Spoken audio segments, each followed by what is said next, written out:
నమస్తే. Welcome to SB stories. ఈరోజు నేను వినిపించబోయే నవల మధురానుబంధం. రచన కోలాహలం లక్ష్మణరాజు గారు. చదువుతున్నది ధనలక్ష్మి. ఇక కథలోకి వెళితే, అమ్మాయి గారు, అమ్మాయి గారు, ఎంత పిలిచినా పలకరేం అమ్మాయి గారు. ఆహోరాత్రులు అమ్మాయి గారు, అమ్మాయి గారు అంటూ ఏం గోలరానిది? పేరు లేదా పిలవడానికి అంటూ లోపల నుంచి వచ్చింది ఇందిర. భలే ఇబ్బందిగా ఉంది మీతో అమ్మాయి గారు. గారు గీరు అని పిలిచామంటే నేను ఊరుకునేది లేదురా. అలాగైతే మీరు ఓరే గిరే అంటే నేను ఒప్పుకోను. మరేమని పిలవమంటావురా? ఇప్పుడే చెప్పానుగా ఓరే అనొద్దని. నా మాట నాకే అప్పగిస్తున్నావన్నమాట. అన్నమాట ఏమిటి? ఉన్నమాటే అన్నాను. చెప్పిన పాఠాలన్నీ ముందు గురువుగారి సమ్ముఖంలో అప్పగించాలి కదా. గురువు అనే గౌరవమే ఉంటే ఈ చచ్చంతా ఎందుకురా నీకు? అందుకే అమ్మాయి గారు అని పిలిచేది. నీతో పెద్ద తంట వచ్చి పడిందిరా గోపి. ఓ పక్క ఓరే అనొద్దంటావు, మరో వంక నన్ను గురువుగారు గురువుగారు అని సంబోధిస్తుంటావు. నిన్ను అర్థం చేసుకోవటం సులభం కాదురా అంటూ మూతి ముడుచుకుని కృత్రిమ కోపం అభినయించింది ఇందిర.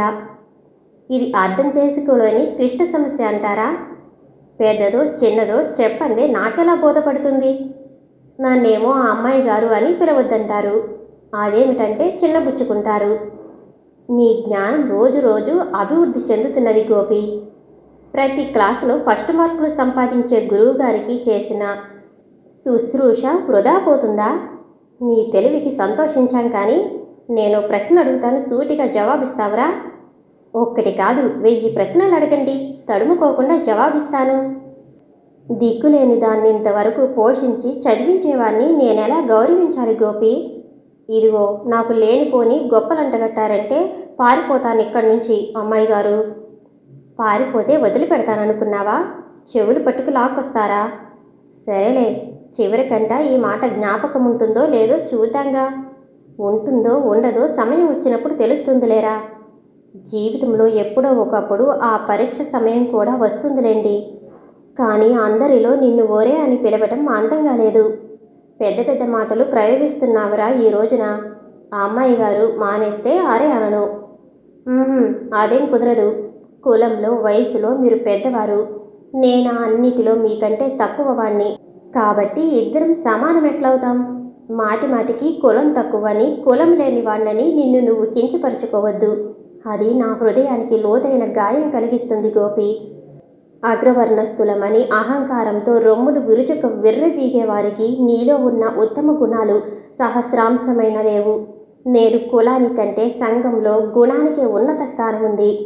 మీరు 1000 చెప్పండి, 1,00,000 చెప్పండి, చర్చ మానేసి మనిద్దరం పాత పద్ధతిగా పిలుచుకుంటేనే బాగుంటుంది.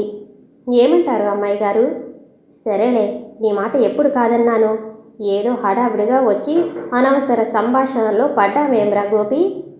అదే అసలు వ్యవహారం బయట పెట్టాలా వద్దా సందేహంగా ఉందిప్పుడు. మనలో మనకు సందేహం ఎందుకు? లేదనుకోండి, కానీ కాస్త ఆలోచించవలసిన అగత్యం కలిగింది. ఒకవేళ ఆ వార్త మీకు బాధ కలిగిస్తే ఎలా? ఓరి నీ దుంపటేగా, నువ్వు పక్కనుండగా నాకేం బాధరా? సస్పెన్స్లో ముంచగా త్వరగా వినిపించబోయ్. ఏదో అలా అన్నా గాని కష్టమైన సుఖమైన మీ చెవిన వేయిందే ఉండలేనమ్మాయి గారు. ఎప్పుడు గార్లు గీర్లేనా? అసలు కథ బయట పెట్టేది ఉందా? విసుగుతో అంది ఇందిర. ఈరోజు మీ రాకడ ఆలస్యమైంది. ఎందుకైనా మంచిదని బజారుకు బయలుదేరాను. దారిలో మీ కాలేజ్ మేటు చంద్రం ఎదురయ్యాడు. ఆ అమ్మాయి గారు కనిపించారా అని అడిగితే స్నేహితురాలు సునీతతో కలిసి వాళ్ళ ఇంటికి వెళ్ళిందని చెప్పాడు. మీకు అందజేయమని ఒక నోటు పుస్తకం కూడా ఇచ్చి మళ్ళీ కాలేజీ వైపు మళ్ళాడాయన. పుస్తకం తెరిచి చూద్దును కదా, అందులో మీకు వ్రాసిన ప్రేమలేఖ కనిపించింది. మిమ్మల్ని ప్రేమిస్తున్నానని, పెళ్లి చేసుకుంటానని ఏమేమో వ్రాసాడందులో. ఉత్తరం పూర్తిగా చదివాను పో. అరికాలు మంట నెత్తికెక్కింది. చంద్రం బాబుకు మా అమ్మాయి గారి ప్రేమ రుచి చూపిద్దామనుకున్నాను. కాలేజీ నుంచి తిరిగి వస్తున్నప్పుడు 4 గంటించాను. పైకి బలంగా ఉన్నా ఎదురు తిరగకుండా నా దెబ్బలన్నీ సహించడమే కాక పైగా జరిగిన దానికి క్షమాపణలు కోరాడు చంద్రం. దాంతో నా శరీరం చల్లబడ్డాయి. మీ వద్దకు పరిగెత్తుకొచ్చాను. ఎంత పని చేశావు గోపి. నే చేసింది ఓ లెక్కలోదే కాదు. ఎదురు తిరిగినట్లయితే సున్నంలోకి ఎముక లేకుండా విరగ్గొట్టి మోసుకుపోయి కాలేజీలో పడేసేవాడిని చంద్రాన్ని. ఆయన రోజులు బాగుండి బ్రతికిపోయాడు. లేకపోతే పెద్ద డాక్టర్ అమ్మ కావలసిన మా అమ్మాయి గారికి ప్రేమలేఖ వ్రాస్తాడు. వ్రాస్తే ఏమవుద్దిరా? మన మనసులో అదుపులో ఉండాలి కానీ. మీకు చదువుల్లో ఉన్న జ్ఞానం ఇలాంటి విషయాలు లేదమ్మాయి గారు. చంద్రం బాబు ఉత్తముడు కాబట్టి సరిపోయింది. ఏ తాగుబోతు వెదవో రౌడీయో అయితే ప్రేమలేఖతోనే తృప్తి పడతాడు. ఒకరిని తంతే రెండవ వానికి బుద్ధొస్తుంది అన్నాడు గోపి తనకేదో ఇందులో అనుభవం ఉన్నట్లు. చాలే నీ ఉపన్యాసం. మా గొప్ప పని చేశావు. వేళకి తిండైనా తినకుండా. నాకు బోలెడంత హోంవర్క్ ఉంది. లేచి కాళ్ళు చేతులు కడుక్కో, అన్నం పెడదా అని గద్దింపుగా అంది ఇందిర. పగలంతా షాపులో శ్రమించి ఉన్నందువల్ల అన్నం తినగానే నిద్రాదేవి ఒడిలో తలదూర్చాడు గోపి. సైన్స్ బొమ్మలు వేసి విసిగిన ఇందిరకు నిద్ర రాలేదు. క్రమంగా ఆమె ఆలోచనలు గతం వైపు మళ్ళాయి. అప్పుడు గోపి 16వ సంవత్సరాల వయసు వాడయ్యాడు. తనకు 18 సంవత్సరాలు పూర్తిగా పోతున్నవి. ఈ సంబంధం ఏ జన్మది? నిర్వికారమైన ఈ పవిత్ర బంధానికి ఫలితం ఏమిటి? భవిష్యత్ పరిణామం ఎలా ఉంటుంది అనే ప్రశ్నలు ఇందిర హృదయంలో ఆందోళన కలిగించాయి. దాంతోపాటు పాత జీవితం స్మరణకు రాసాగింది. గోపి ఎవరు? తన కోసం ఎందుకింత కాలం నుండి శ్రమిస్తున్నాడు? తనొక తల్లిదండ్రులు లేని అనాథ. నంజుడయ్య కులీనుడైన బ్రాహ్మణుడు. భార్య అంబాళ్. అర్ధాంగిగా ఆమె తన ధర్మాన్ని సక్రమంగా నిర్వహించేది. వారి జన్మస్థానం మైసూరు. దాయాదుల కుట్ర వల్ల నిర్ధనులై జరుగుబాటు లేక విజయవాడ చేరుకుని కృష్ణలంకలో నివసిస్తున్నారు. యాయవారం శవాల మోత వల్ల సంపాదించే సొమ్ముతో ఎదుగుబొదుగు లేకుండా నంజుడయ్య ఇల్లు గడిచేది. సుందరభవనంలో సుఖభోగాలు అనుభవించిన శ్రోత్రియులైనప్పటికీ కాలపురుషుణ్ణి కఠినత్వంచే కాలువగట్టు మీద కూలివారి పక్కన తాటాకుల పాకవారికి నివాస స్థానమైంది. వీరి ఏకైక పుత్రిక ఇందిర. దబ్బపండు ఛాయ, విశాల నయనాలు, చంద్రబింబం లాంటి మోముతో చూడముచ్చటగా ఉండేది. 7 సంవత్సరాలే ఉన్నప్పటికీ 3వ తరగతిలో ప్రథమ శ్రేణి మార్కులు సంపాదించుకుని పాఠశాల ఉపాధ్యాయునుల మెప్పు పొందేది ఇందిర. ఇంటి పనుల్లో తల్లికి తోడ్పడుతూ శ్రద్ధగా చదువుతుండటం వల్ల తల్లిదండ్రులైన అంబాళ్, నంజుడయ్యలు ఆనందముతో ఉప్పొంగిపోయేవారు. ఓ రోజు వారింటికి ఎదురుగా 5 ఏండ్ల బాలుడు వచ్చి ఏడుస్తూ కూర్చున్నాడు. ముఖ లక్షణాలు బట్టి చూస్తే ఉన్నత కుటుంబంలో జన్మించినట్లు కనబడింది. ఎవరు నువ్వు? ఎందుకు ఏడుస్తున్నావు అని అడిగితే జవాబు చెప్పకుండా ఎక్కిళ్లతో ఏడుపు పెంచాడా బాలుడు. ముద్దు వచ్చే చిన్నారి బాలుని దుఃఖాన్ని చూసి అంబాళ్ హృదయంలో మాతృత్వం కనిపించింది. ఆమె ఎత్తుకుని ఓదార్చిన తర్వాత, పేరు గోపి అని, అమ్మా నాన్నలు లేనందున ఒక సన్యాసి తాత వద్ద ఇన్నాళ్ళు పెరిగినట్లు, ఆ తాత చనిపోయాడని వచ్చిరాని మాటలతో చెప్పి మరలా ఏడుపు లంకించుకున్నాడా బాలుడు. గోపి కథ విని భగవంతుడు ప్రసాదించిన బిడ్డగా పుత్ర సంతానం లేని నంజుడయ్య దంపతులు సంతోషించారు. కానీ ఆ బుజ్జగింపులు, ఓదార్పులు ఎందుకో నచ్చలేదు ఇందిరకు. ఇరుగు పొరుగు పాకల వాళ్లంతా వచ్చి గోపిని పెంచుకోవలసిందని నంజుడయ్యను ప్రోత్సహించారు. మొదట్లో అసహించుకున్న అమాయకునులా ఉన్న గోపి వైపు ఆకర్షితమై వాని తిండి బట్టల విషయంలో శ్రద్ధ లేనుకుంది ఇందిర. ఓసారి భర్తతో అంబాళ్, మీ యాయావారం మీ గొడవే తప్ప 2 మాసాల నుంచి ఇంట్లో ఉన్న పసివాడిని గురించి ఎప్పుడైనా ఆలోచించారు అంది. మన ఇంట్లో దరిద్ర దేవత తాండవిస్తుంటే నేనేం ఆలోచించేదే? ఏ తల్లి కన్నదో మనతో పాటు కష్టాలతో గడపవలసి వచ్చింది అన్నాడు గాఢంగా నిట్టూరుస్తూ నంజుడయ్య. మీరు ఈ మాత్రానికే నిరుత్సాహంతో నీరైతే ఎలా? మనకంటే అధికంగా కష్టాలు అనుభవిస్తూ ఉన్ననాడు తిని లేన్నాడు ఉపవాసంతో కాలం గడిపే వారినేమనుకోవాలి? సహనం ఉంటేనే మనం జీవించగలుగుతాం అని ఊరడించింది అంబాళ్. వేదాంతం కట్టిపెట్టి అడగదలిచింది అడుగు అన్నాడు నంజుడయ్య. కాస్త పసివాని పేరు ఎత్తానో లేదో దరిద్ర దేవత పేరు జపిస్తుంటే నేనేం చెప్పను? నిస్పృహ వెలుగుచ్చింది అంబాళ్. తన పొరపాటు తెలుసుకుని, ఏదో విసుగుతో అన్నా కానీ గోపి అంటే నాకు మాత్రం ప్రేమ లేదా ఏం? ఇల్లు జరగటమే కష్టంగా ఉండి 2 మాసాల నుంచి వానికి బట్టలే కుట్టించలేదు వేదిత హృదయంతో అన్నాడు నంజుడయ్య. బట్టలకేం తొందరొచ్చిందండి ఇప్పుడు. మీరు ఊళ్ళో అడుక్కొచ్చిన చొక్కా లాగులతో కాలం గడుస్తూనే ఉంది. 5 సంవత్సరాల వయసు వచ్చిన గోపికి అక్షరాభ్యాసం చేయిస్తే ఆ తతంగం పూర్తయి ఆ అమ్మాయితో బడికి పోతాడని నా ఉబలాటం అని మనసులో మాట వెలుబుచ్చింది అంబాల్. ఇంతేనా, డబ్బు ఖర్చు అయ్యే వ్యవహారమేమోనని భయపడ్డాను. అక్షరాభ్యాసం అయితే మన చేతిలో పనేగా, మంచి రోజు విచారించి చేద్దాం అని నచ్చ చెప్పాడు నంజుడయ్య. ఆ శుభదినం రానే వచ్చింది. అక్షరాభ్యాసానికి వారి స్థితికి తగిన ఏర్పాట్లు చేశారు. నంజుడయ్య మిత్రుడైన ఒక బ్రాహ్మణుడు ఉచితంగా యజ్ఞికం చేయించటానికి సిద్ధమయ్యాడు. ఉన్న బట్టలే శుభ్రంగా ఉతికి గోపిని అలంకరించింది అంబాల్. ఇదంతా చూసి సంతోషంతో తన స్నేహితురాండ్రందరినీ పిలుచుకువచ్చింది ఇందిర. శాస్త్రోక్తంగా అక్షరాభ్యాసం పూర్తయింది.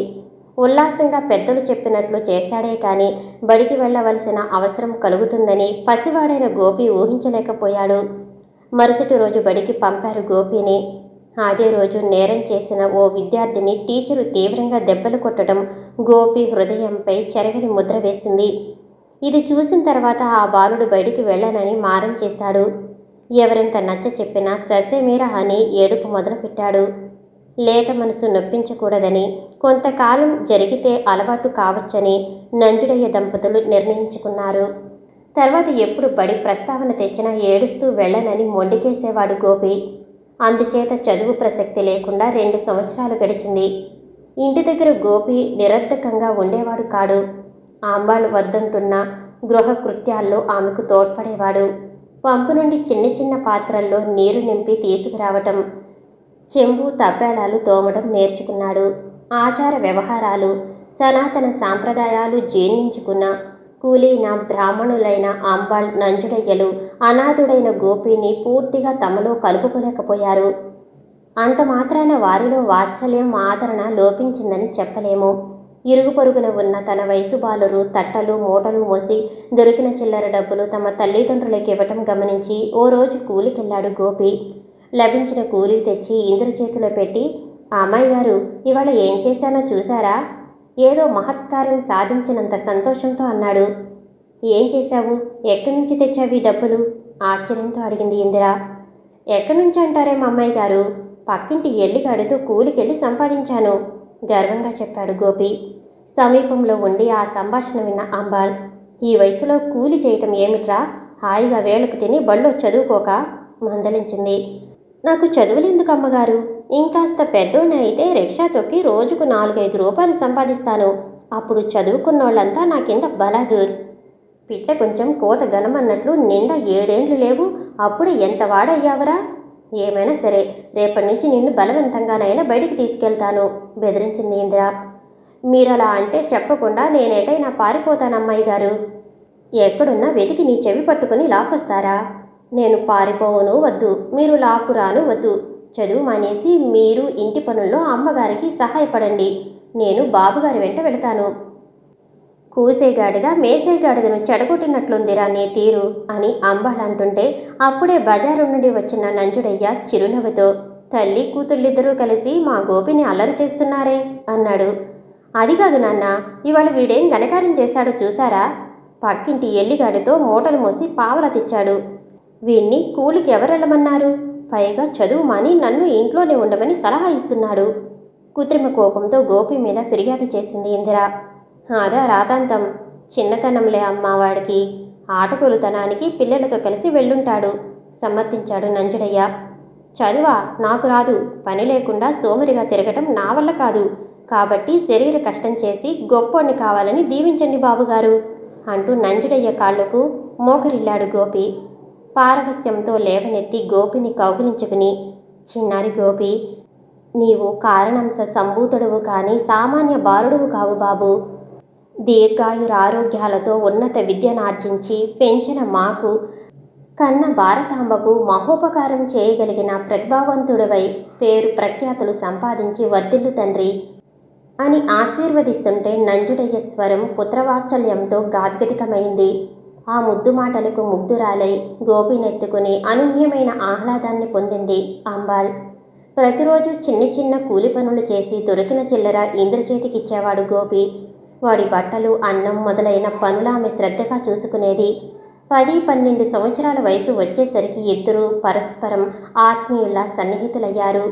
వేళకు గోపి రాకపోతే ఇందిర అన్నం తినేది కాదు. ఇంటికి రాగానే ఇందిర కనిపించకపోతే వెంటనే అమ్మాయి గారేరంటూ అడిగేవాడు గోపి. బడి నుంచి ఆమె రావటం ఆలస్యమైతే ఎదురెళ్ళేవాడు. కాలం ఎప్పుడూ ఒక విధంగా నడవదు. ఆపదలకు దయా దాక్షిణ్యాలుండవు. పేదవాడు మరణిస్తే వాని కుటుంబం దిక్కులేనిదవుతుందని కాలపురుషుడు ఎందుకు ఆలోచిస్తాడు? ఒక ధనికుడు స్వర్గస్థుడైతే అతని కుటుంబానికి ఏ హాని కలగదు. పేదవాని శవదహన కార్యాలకు కూడా దయతలచేవారుండరు. ఇది నేటి మానవ నైజం. అది వేసవికాలం. వేడిగాల్పులు తీవ్రంగా వీస్తున్నాయి. ఒక అర్ధరాత్రి కృష్ణలంకలోని పూరిపాకలన్నీ దహించి అగ్నిదేవుడు శాంతించాడు. ఆ సమయంలో ఇందిర, గోపీలు రెండో సినిమాకు వెళ్లారు. పగులు బాగా శ్రమించిన నంజుడయ్య దంపతులు గాఢ నిద్రలో మునిగారు. గృహాలన్నీ దగ్ధమవుతున్నందున వారికెవ్వరూ సహాయపడలేదు. పాక మొత్తం దహనమై మంటల మధ్య నుండి బయటికి రాలాక అందులోనే అంబాల్, నంజుడయ్యలు కాలి శవాలయ్యారు. అగ్నిమాపక దళం, పోలీసులు వచ్చి శవాలను మాత్రం వెలికితీశారు. సినిమా నుంచి ఇంటికి చేరి కనిపించిన ఘోర దృశ్యం చూసి ఇందిర స్పృహ తప్పింది.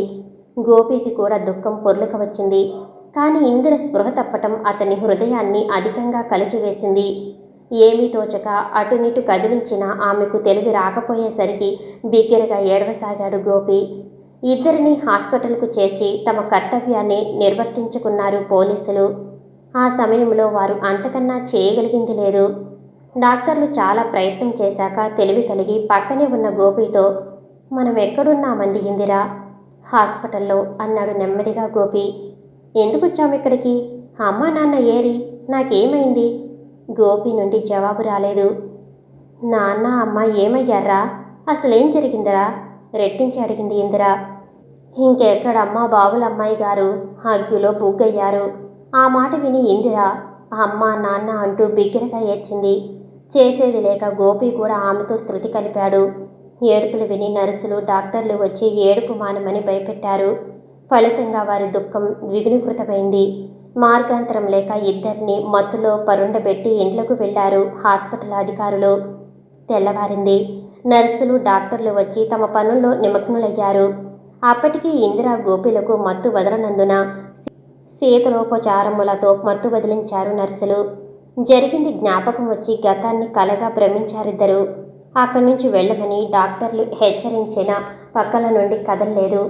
బలవంతంగా వారిని బయటకు పంపారు వార్డు బాయ్లు.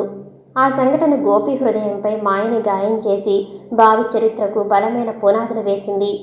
పిచ్చిదానిలా రోధిస్తూ రోడ్డు మీద కూర్చుంది ఇందిర.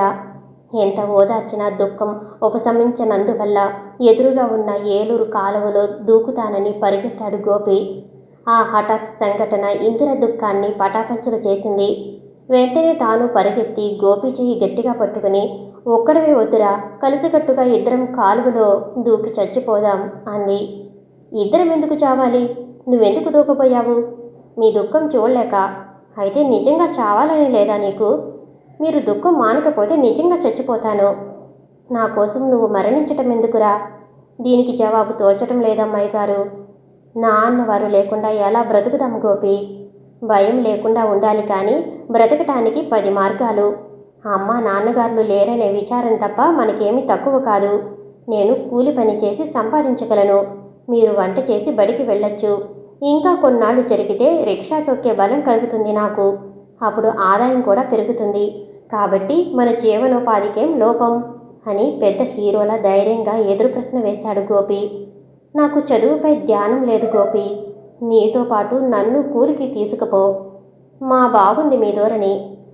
అమ్మ నాన్నగారులే జీవించి ఉంటే మిమ్మల్ని ఎలా చదివించేవారో గుర్తు చేసుకోండి. అప్పుడే ఇండ్లు కాలిన వారందరికీ గవర్నమెంట్ పేట పాత బస్టాండులో పందిళ్లు వేసి ఉచితంగా భోజనం పెడుతున్నారు. రావాల్సిందని మున్సిపాలిటీ కర్మచారులు లౌడ్ స్పీకర్లో చెప్పటం విని నెమ్మదిగా పందిరి వద్దకు చేరుకున్నారు ఇందిరా, గోపి. అన్నం తిని ఆ రోజు అందరితో కలిసి విచారంగా గడిపారు. రెండో రోజు అగ్నిబాధితులకు వస్త్రాలు పంచిపెట్టారు కొందరు దాతలు. ఇందిరా, గోపిలకు చెరో జత గుడ్డలు లభించాయి. తర్వాత హైస్కూల్కి వెళ్లారు. ఉపాధ్యాయులు, విద్యార్థుల తల్లిదండ్రులు సానుభూతితో పుస్తకాలు, పాత బట్టలు ఇచ్చారు ఇందిరకు. విజయవాడ దాతల అనుగ్రహంతో పందిరి భోజనాలు 10 దినాలు సాగాయి. ఈలోగా గోపి చేసిన కూలి తాలూకు డబ్బు నిల్వ అయింది. పందిరి కిందనే వంట ప్రారంభించారు. ఇందిర మామూలుగా బడికి వెళ్తూనే ఉంది. తల్లిదండ్రుల మరణం వల్ల కలిగిన దుఃఖాన్ని క్రమక్రమంగా కాలపురుషుడు దూరం చేస్తున్నాడు. పాత స్మృతులు అప్పుడప్పుడు బాధ పెట్టినా ఏ ఆటంకం లేకుండా ఓ సంవత్సరం గడిచింది. పందిరి శిథిలావస్థకు రావటంతో వేరే ఇల్లు కోసం వెతకటం మొదలుపెట్టారు. చివరకు హనుమాన్పేటలో కాలువ ఒడ్డున నెలకు 5 రూపాయల అద్దెతో చిన్న పాకలో ఇందిరా గోపీలు ప్రవేశించారు. వారి దయనీయ చరిత్ర తెలుసుకుని ఇరుగు పొరుగు అమ్మలక్కలు పాత బట్టలు, చిన్న పాత్రలు ఇచ్చి కావలసిన సహాయం చేస్తామని ధైర్యం కలిగించారు. ఇల్లు అద్దెకు తీసుకుని ప్రత్యేకంగా నివాసం పెట్టడం వల్ల అదనంగా ఖర్చులు పెరిగి అధికంగా శ్రమించవలసి వచ్చింది గోపికి. అది గ్రహించి పొరుగింటి వారమ్మాయికి ట్యూషన్ కుదుర్చుకుంది ఇందిర. 2 నెలల తర్వాత ఆ అమ్మాయి విద్యాభివృద్ధి చూసి ఆమె తల్లిదండ్రులు జీతం పెంచారు. మరిద్దరు బాలికలు ట్యూషన్కు తోడయ్యారు. దాంతో వారి ఆర్థిక పరిస్థితి కొంత మెరుగైంది. ప్రతి నెల 10వ 12వ నిల్వ చేసే స్తోమత కలిగింది. అలా 4 సంవత్సరాలు గడిచాయి. కానీ వయసు పెరిగే కొద్దీ శరీరంలో కలిగే మార్పులెవరు ఆపగలరు? 16 సంవత్సరాలు నిండి పుష్పావతి అయిన ఇందిర ఆకారంలో అవయవాల్లో ఎంతో అభివృద్ధి వచ్చింది. సౌందర్యం ఆకర్షణ పెరిగింది. అప్పుడు 14 సంవత్సరాల వాడయ్యాడు గోపి. కూలి పనులు మానేసి అద్దె రిక్షా తొక్కుతున్నాడు. ఆదా పెరిగింది. ఉభయుల సంపాదనతో డబ్బు మిగిల్చి కొంత అప్పు చేసి ఓ కొత్త రిక్షా కొన్నాడు గోపి. యుక్త వయస్కురాలైన ఇందిరను వివాహమాటానికి బహుళ సంఖ్యలో బ్రాహ్మణులు తయారయ్యారు. వారిలో చాలామంది వయసు మళ్ళిన వారే.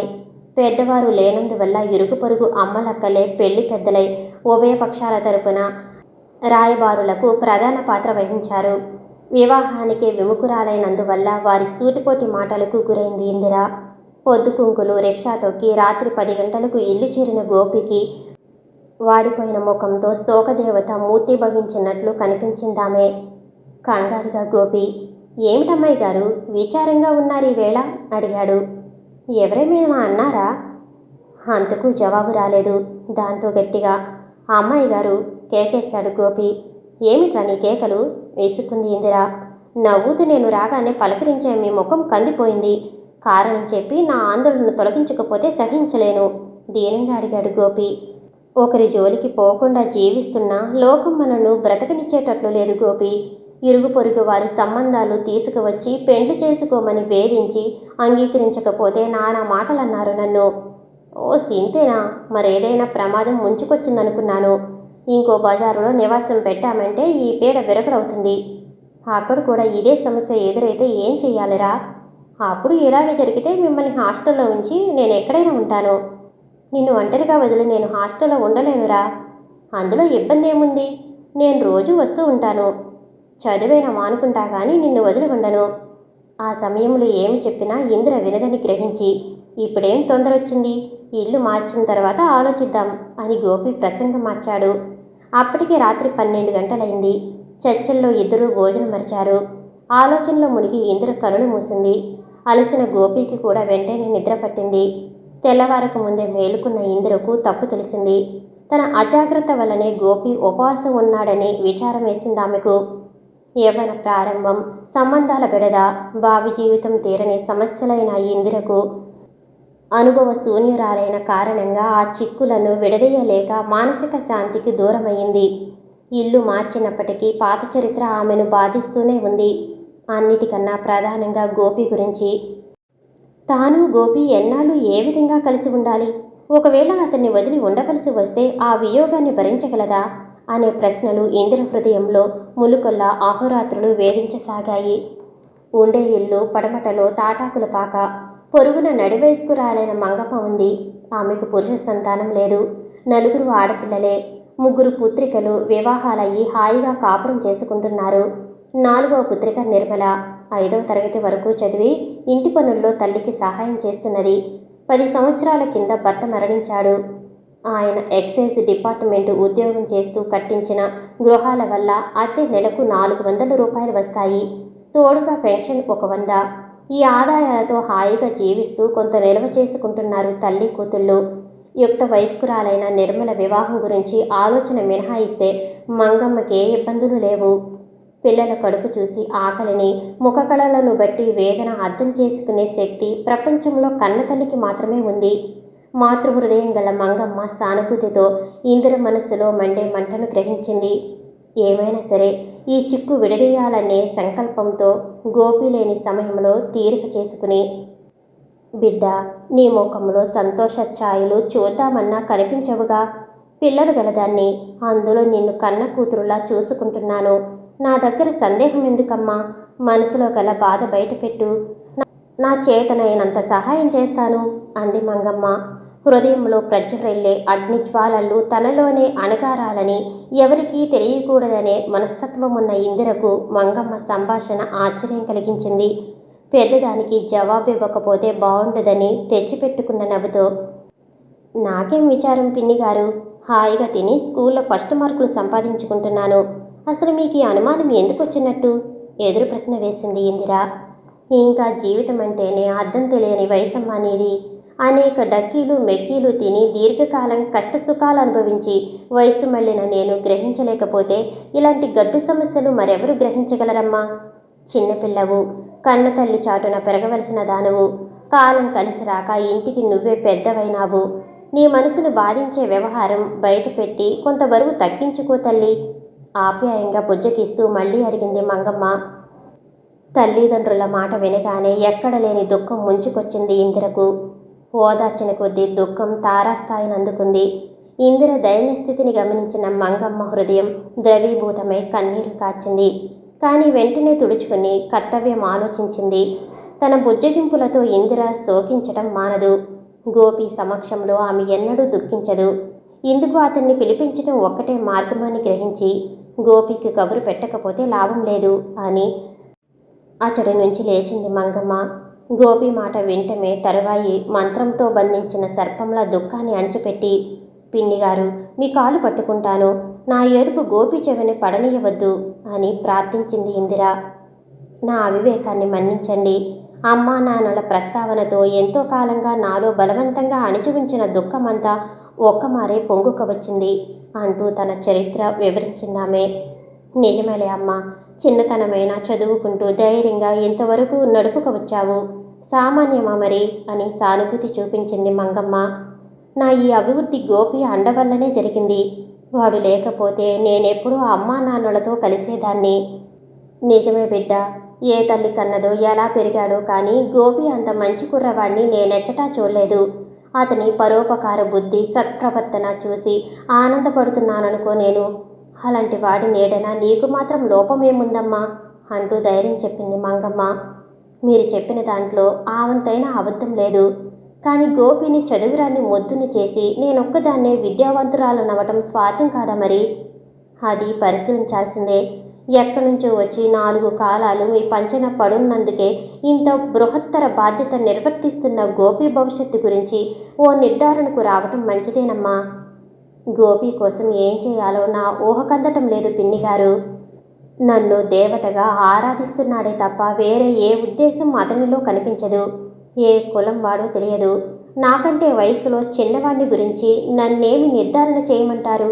ఇందుకు మీరే ఒక దారి చూపించాలి. ఇప్పుడు ఆ దారికేం తొందర వచ్చిందిలే అమ్మాయి. గోపికి విద్యాగంధం కలిగేటట్లు ప్రయత్నించు. వయసు పెరిగి కొంత జ్ఞానం కలిగిన తర్వాత సందర్భాన్ని బట్టి ఏదో ఒకటి చేద్దాం అని మంగమ్మ అంటూ ఉండగానే గోపి వచ్చాడు. అత్తగారు, అమ్మాయి గారు కలిసి ఏదో గుడిపుటాని చేస్తున్నారే? నిజమే అల్లుడు, నీకో పిల్లను తీసుకొచ్చి ముడి పెడదామనుకుంటున్నాం మేళమాడింది మంగమ్మ. చదువు చట్టుబండులు లేనోణ్ణి, పెండ్లి తొందర ఏమొచ్చింది నాకు? ముందు పెద్ద చదువులు చదివి మా అమ్మాయి గారు డాక్టరమ్మ కావాలి. అల్లునికి గొంతెమ్మ కోరికలు చాలా ఉన్నాయే అని మంగమ్మ నవ్వుతుంటే ఇందిరా గోపిలు ఆమెతో శృతి కలిపారు.